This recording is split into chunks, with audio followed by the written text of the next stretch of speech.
Sylvester Matutina tak kunjung dieksekusi.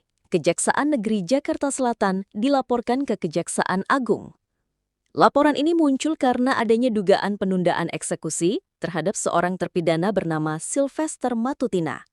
Kasus ini bermula dari vonis pidana yang dijatuhkan kepadanya atas kasus fitnah terhadap mantan Wakil Presiden Yusuf Kala.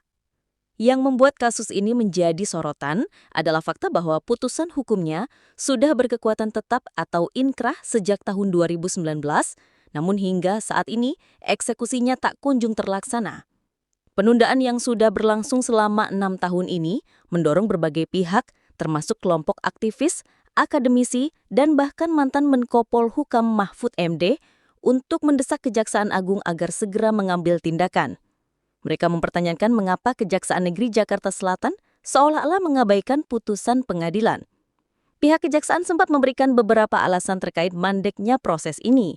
Mereka menyebutkan bahwa Sylvester sempat menghilang setelah vonis dijatuhkan dan proses eksekusi juga terhambat oleh pandemi COVID-19.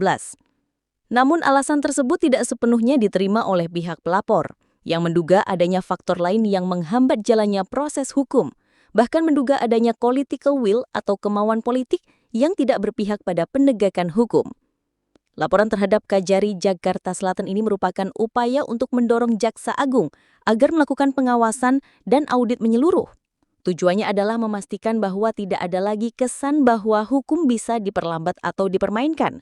Ini adalah cerminan dari tuntutan masyarakat agar setiap putusan pengadilan dijalankan dengan adil dan tanpa memandang bulu. Sylvester itu harus dieksekusi. Harus dieksekusi? Harus dieksekusi. Saya lihat tadi di televisi. Saya sudah berdamai dengan Pak Yusuf Kalla. Di dalam hukum pidana itu tidak ada perdamaian.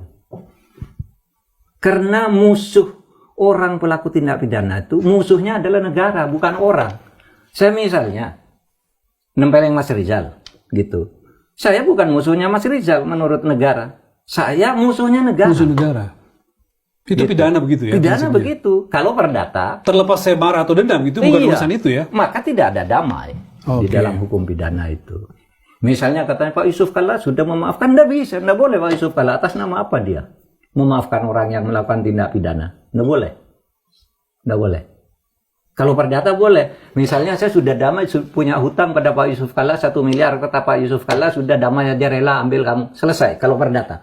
Kalau pidana tidak bisa. Oleh sebab itu, di dalam pidana itu, kalau sudah inkrah, orang itu harus dieksekusi.